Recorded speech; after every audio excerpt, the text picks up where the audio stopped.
Hello everybody, I'm Conquering History Games, and welcome back to part 3 of my Cristeros Rebellion campaign, although we are now the United Mexican States.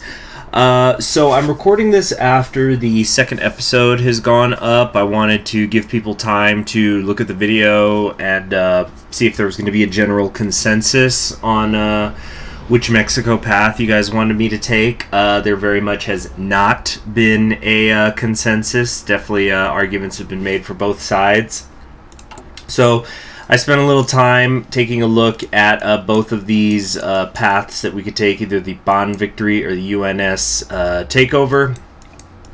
So I don't think that it really matters which one of them I take as far as either joining the Tripartite Pact or aligning Russia. And then again, either way, I could go into dreams of a Mexican empire, and then this could lead into some fun expansions into Central America, and then even eventually into the United States. Of course, this is going to cause us to go to war with some pretty big people. So I thought about it, and I decided that I know that people, when they watch these campaigns, they are typically not fans of moderation. I know I got, for example, I think the most recent example of that this year was when I was doing the Black Revolt, and I went this kind of just centrist democracy path instead of epic Mei stuff where I'm running around Africa. So people were not happy with that. I'm not sure why. I mean, people work on those paths. Anyway, well, yeah, so we're going to do the UNS takeover, where we're going to get into some synarchism, and then there's like a Kulturkampf, here with the Mexican identity, which is actually something that has roots in Prussian conflict, but it's kind of become a catch-all term for when the secular and religious authorities in a country are fighting. So yeah, we're going to do the UNS will bring much needed order, plus who doesn't love an eagle? They've seized power and instituted a government of national unity and oversee Mexico's rebuilding after an experienced civil war. It's probably supposed to say after the experience of a civil war. Remember, we're in beta, they haven't cleaned up all the language yet. There are great hopes for this government, both by the Mexicans themselves and by our recent allies, believing we will repay them for their help. Our destiny awaits, so there will be no more stuff. Synarchis at the helm of Mexico, which I think I once did a live stream of Synarchist Mexico a long time ago in a different mod, obviously. Nice teeth. Even. The Cristeros have defeated the anti-clerical regime of Calles. The internal... in the face of greater social instability, called by the internal divisions of the Cristeros camp and into an integralist and conservative camp, Huerta was forced to withdraw from the promise of elections. In order to save the internal situation, he handed over the full power to the integralists so they could stabilize the situation in the country as quickly as possible. Let there not be another civil war. Okay, so we could come over here and start working on our assessing our role in the world, which is going to open up some puppet decisions and change our mobilization laws to obligatory army service. Right now we're at volunteer, so that's actually going to increase our consumer good factories, rather unfortunately, which really sucks, but we don't have very many now anyway. Eventually we could change to full mobilization though if we keep going down here, which is under, yeah, this would be here actually. So we're on that centrally planned economy, so in a way things are as good as they get right now.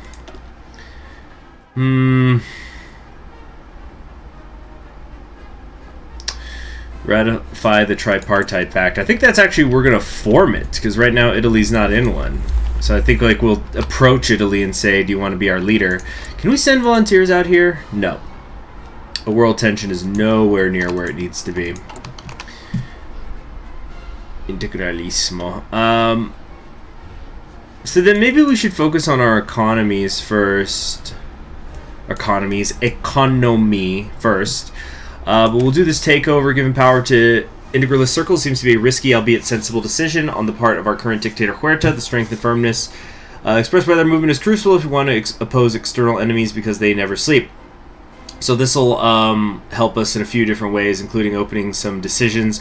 But we're going to get a silent workhorse out of Salvador Abascal, who's going to help with our political power gain. We'll just have malcontents instead of a straight-up political crisis. So, yeah, I think this will be good in the short and long term for us to just do this ASAP. New president of France, Paul Doumer, and the failure of American agriculture. It looks like they're dealing with the Dust Bowl is hitting early. Or no, not early. I don't know as much about the Dust Bowl as I would like, because in the BC times before actually no, yeah, it is happening early. It didn't happen until like the mid-30s. But yeah, the Dust Bowl was not entirely just nature. There were certainly man-made elements to it when I was watching the Ken Burns documentary on it. Yeah, I ended up not finishing that because I was watching it in real life with a friend, and then by the time we saw each other again, it was a couple years later.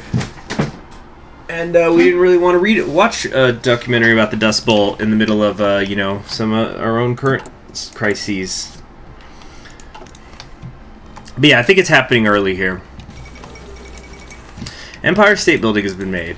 I'll tell you what, though, that documentary was really interesting. Some of the footage they had, like, you don't realize how bad it really was. Just the dust that, like, I've born and raised in a desert. I've seen my fair share of dust storms, but we're talking about things that would regularly blot out the sky.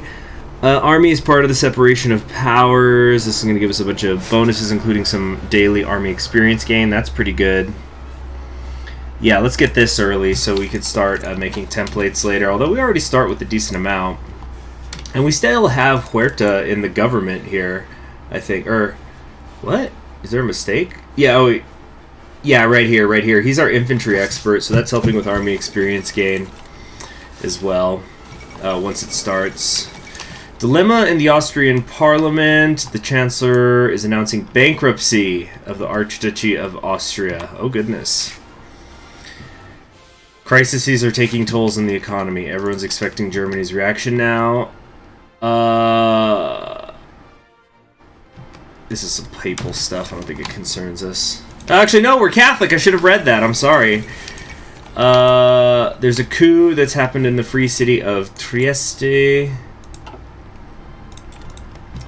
The German Chancellor sent an ultimatum to the French government. He orders the Prime Minister of the Republic to pay next year's installment of war reparations next month. This decision, which violates the treaty positions between the Empire and Republic, was probably motivated by the risk of an economic crisis penetrating Germany from Austria due to the bankruptcy of many German enterprises that followed the collapse of Creditanstalt Bank. This means the German government is desperately looking for funds. Everything's in the hands of the French. So can France afford to make those payments? Is a war about to break out? What is happening here? The French veto. They're saying the ultimatum's a violation of the law, and there is no longer any goal in cooperating with the Versailles Treaty. The Republic's armed forces were ordered to seize the demilitarized zones along the German border. He summed it up with the words, "End of an era of shame." What a twist. Oh, so France said, you're not going to get your money, and also we're reoccupying Champagne. Crisis is taking its toll in Germany. Oh, goodness. First Austria, France, and Germany. Who's next? Oh, man. So they're, yeah, things are popping off. The Italian king just died. One of the Kaiserguard members took out his pistol and fired a few shots at the Kaiser. The quick reaction saved the death of the Austrian monarch. The missiles accidentally hit the Italian monarch, first victim of the crisis.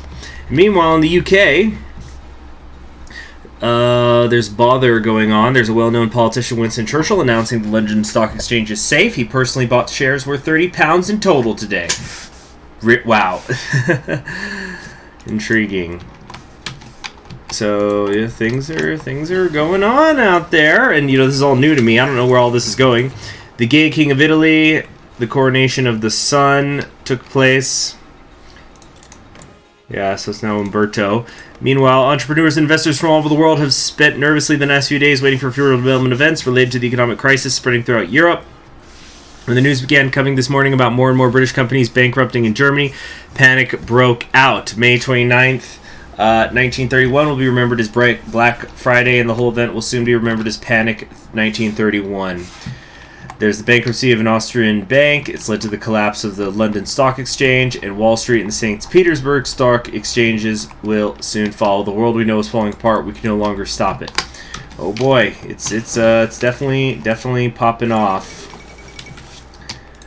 One more French government collapse. So this is what they're going to be on their 4th one. The head of the French government is pacifist. Had he not been voted down, he would have prevented such a course of events. 5th time's the charm. So is that the 5th this year? It's hard to keep track. It's all happening so fast. Alright, let's start thinking about what we want to do down the line. I think we're going to need tanks if we end up going to war with the United States. So, do we want to maybe do heavy tanks, though? We don't have access to chromium. We can't get it from the Italians. They don't really have much. But I think, yeah, Russia should have some large chromium reserves.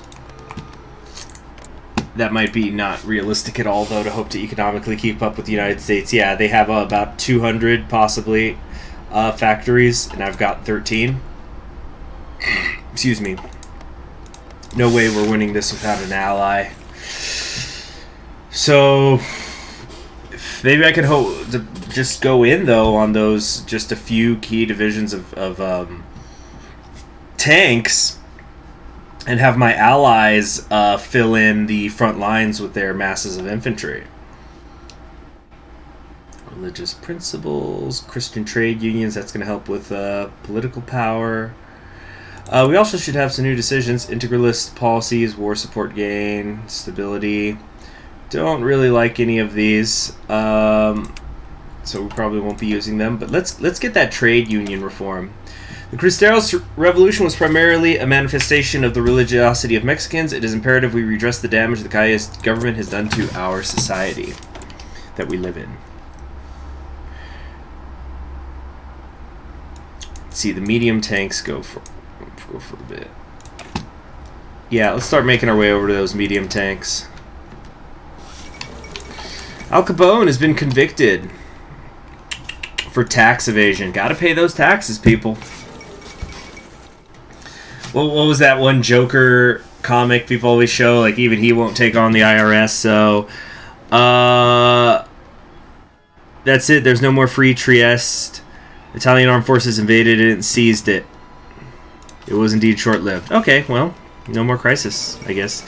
Kaiser Karl continues his rule. There was a failed military coup. The coup was to be led by a war veteran known in the area of the Habsburg monarchy, Adolf Hitler, who wanted to take power for himself in order to implement his National Socialist program aimed at rebuilding the power of the former Austro-Hungary. Okay. May he reign well. So, no Hitler! No Hitler! In this timeline. The Royal Navy went bankrupt. Uh-oh. St. Philbert disaster, a cruise ship sank. All this is starting to remind me of The Year of the Jackpot short story from Robert Heinlein. One of my favorite sci-fi short stories ever. I highly recommend it. Kaiser Wilhelm is also maintaining control. They fell to an economic political crisis during the absence of Wilhelm II, who went on a planned vacation in Norway. There was chaos. There was attempts to seize power, but because of the loyalty of the German army, it stifled the chaos and arrested radicalized deputies. Interesting. So there was also a potential coup. I wonder who that would have been. I guess the army? Like a junta would have been established or something? Wilhelm III could have taken charge. There's something called the Reichstag Rebellion. Oh, Marshal Pétain has now seized power in France. Gosh, France is just... This is madness going on out here. In view of the difficult first half of the year... Yeah, no kidding. We're only on the 22nd of June. For the French Republic, combined with the absolute humiliation of the left-wing ruling in the country, it was inevitable, according to experts, has finally happened. What was inevitable, according to experts, has finally happened. Well in line with yesterday's decision of the National Assembly and with the consent of the President, Marshal Philippe Pétain assumed special powers to allow him to lead the country through this hour of trial without any restrictions. Entrusting such a great authority in the hands of one man is something unheard of in France for a very long time, and testifies to both the size of the crisis they are experiencing and the incredible social trust that the Marshal apparently enjoys. There was no military government this year yet. Ooh, that is some horn. Spies, cryptologists, and others. I'm enjoying the new music so far, by the way. Nice change of pace.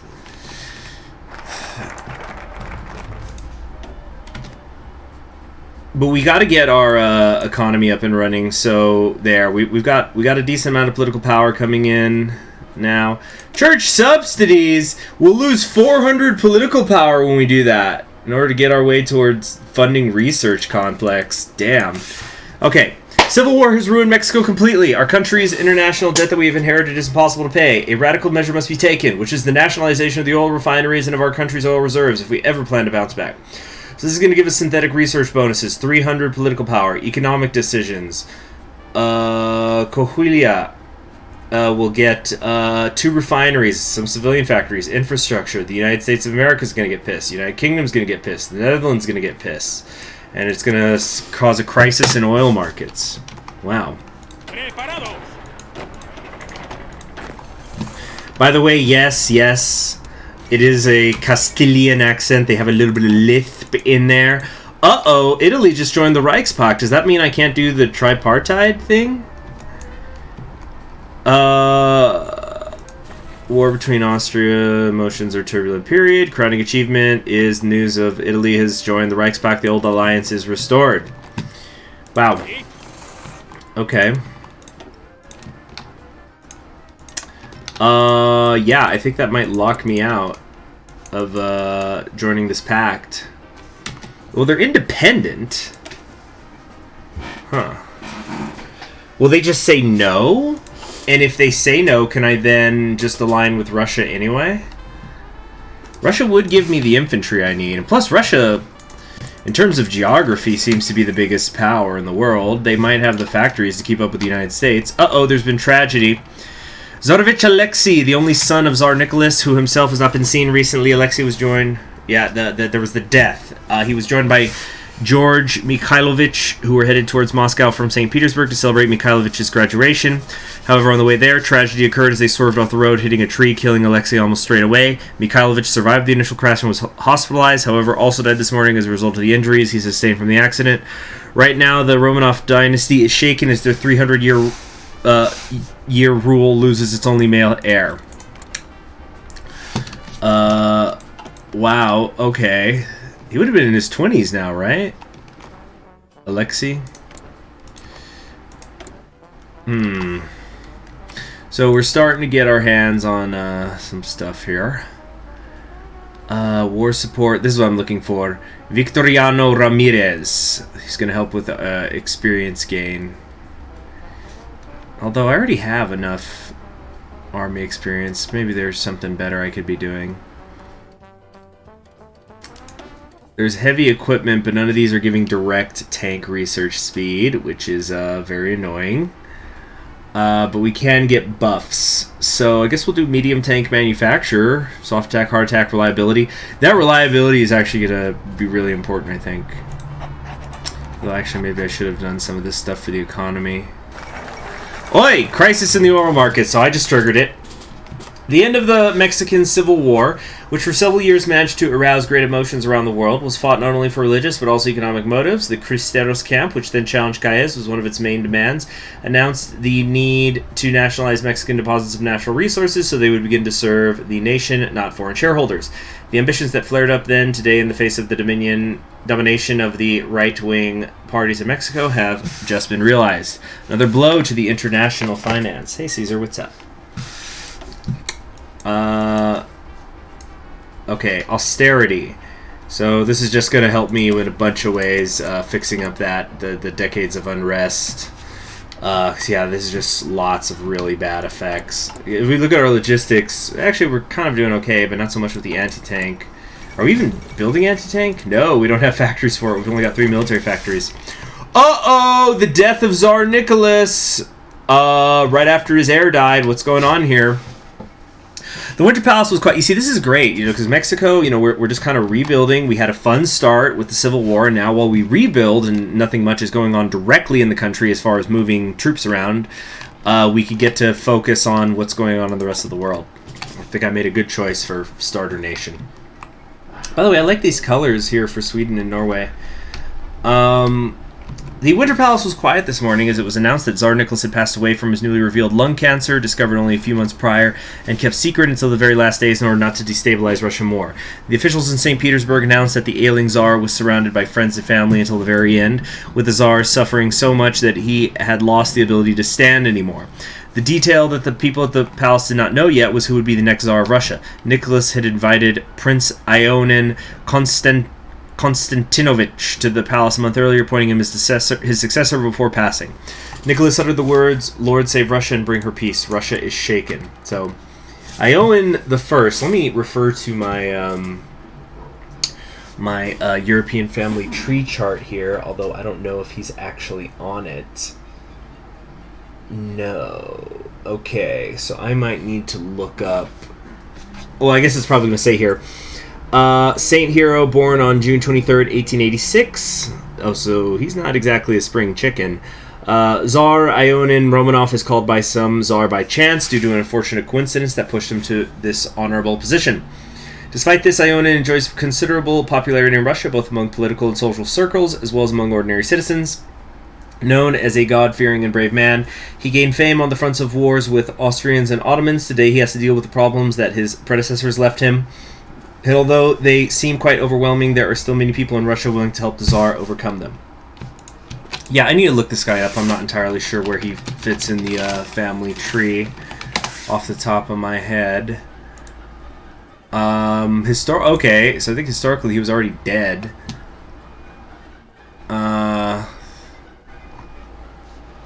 Let me see here.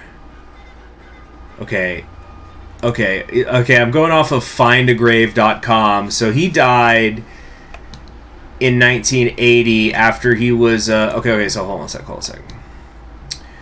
So this is a guy, I guess he's a saint because he was going to become a monk, but he fell in love with a Serbian princess and married her instead. He was the elder son of Grand Duke Konstantin Konstantinovich of Russia by his wife Elisabeth of Saxe-Altenburg. Okay. So he fought in the First World War. He escaped a massacre of officers when the revolution started because his men said that he treated them fairly. And then in March 1918 he was exiled to the Urals, and he got murdered along with his brothers while he was there. No details there. He has been buried in Beijing. Interesting. Okay. Yeah, I've never heard of this guy. So that's interesting. So yeah, obviously he survived. There was no Bolshevik revolution, I guess, in this timeline. Well, obviously, they're not here, but he survived that. Okay. What do we want to do here? Essentially, planned economy is, I think, as good as it gets for right now. We've got foreign minister, interior minister. I might get this Baez here. Reduce the consumer good factories a little bit. Mobilization speed. Research speed, 8% is not bad. For 2% consumer goods. You know what? I'm going to take that. Intellectual. We have our economic stuff here. So we have things here that give us infrastructure. For 100 days, I can spend 100 political power to get a military factory. Not great. Not great. These all just really suck, actually. Although I have a lot of extra political power. You know what? Let's get that military factory up and running so I can start building anti-tank equipment. Okay, the light tank is done. We're going to let the research accumulate, and then we're going to go after that medium tank. And this stuff, this is under 200 days, so I'm okay with it.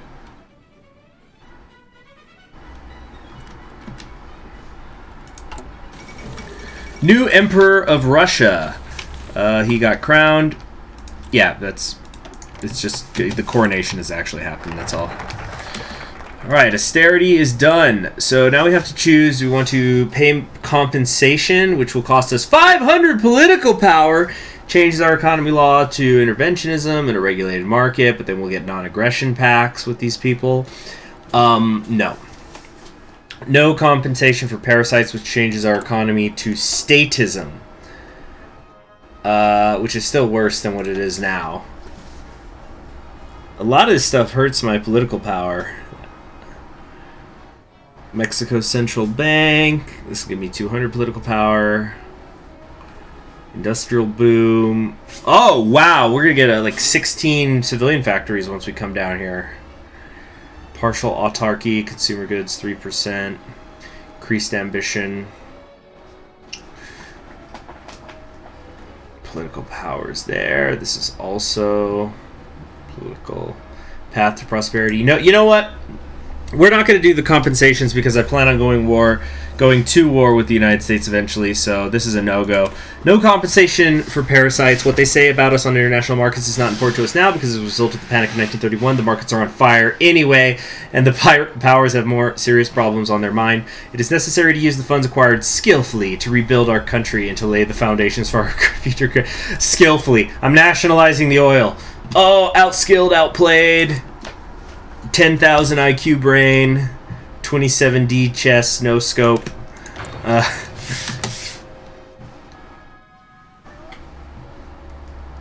is up, Caesar? The new constitution of the Baltic Federation. There was a deteriorating condition, and their king has signed something new. So they are now Yugoslavia. Neat. It's big Yugoslavia. Could be bigger, though. The Navy has seized power in Japan. Okay. Oh, but Hirohito's still technically in charge. Increased emphasis on the Navy. So, does that open like a new focus tree for them? Thomas Edison has passed away.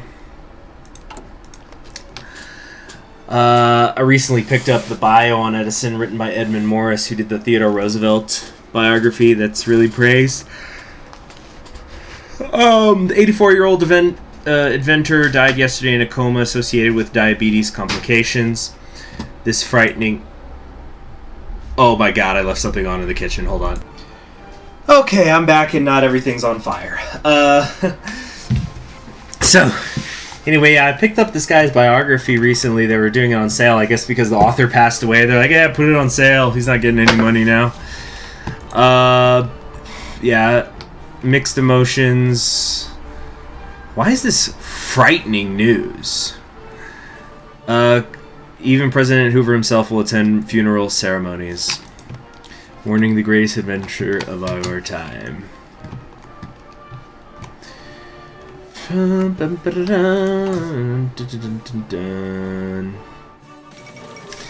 The Poles want a colonial empire. Excuse me? They've put together a maritime and colonial league. If the key... At the moment, it is hard to react to these proclamations more seriously than by laughing them off. Yeah, what? Where are they going to form these colonies exactly? In Europe? In Africa? What's happening? Can't really tell what they've done. Expansion of the port. Polish window to the world. I don't think that's it. It's a big tree. Big tree. Oh, is this that music from the movie Patton? No, it's kind of stopping. Oh, it sounds a little bit like it. I forgot what that theme is called. From the movie Patton, the one that was written by Francis Ford Coppola. That sounds kind of familiar. Yeah, we don't meet the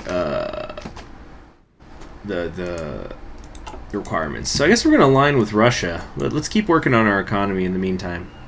This is that Patton song! Is that what it's called? Hold on a second, I'm looking it up now. Patton OST.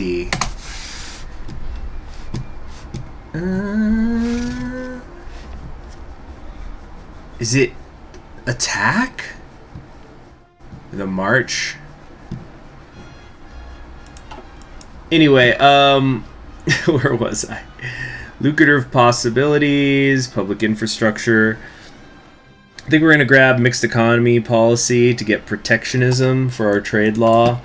Right now we're on autarky. So this will lower the consumer good factories we are using. There's pros and cons to it. Let's trade with Russia for that aluminum. Yeah, let's start coming down here because like this Mexican industrial boom is going to almost double the amount of factories we have. So yeah, the sooner we get down there, the better. Although actually we should go to get it faster would be going this way. Mexico's most valuable resources and goods are under our control. Now we can reopen international trade. So that's going to give us the 200 political power, which we'll then spend over here on the public infrastructure project. But, oh, I just have seen the time. That's going to be it for today. Thank you very much for joining me. In the next one, we'll keep working on our economy. And once the economy is up and running, we can start thinking about how we are going to head south and start expanding. I'm Conquering History Games, and I'll see you next time. Bye.